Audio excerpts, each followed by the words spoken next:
quick mock-up of the engine. So this is the new run stand.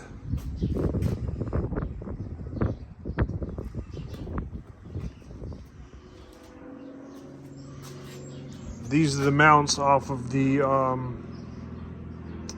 express van that the 6.0 that I'm putting in the 56 came from.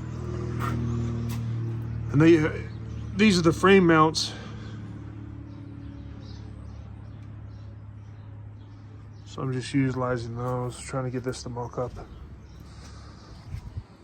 Pretty cool.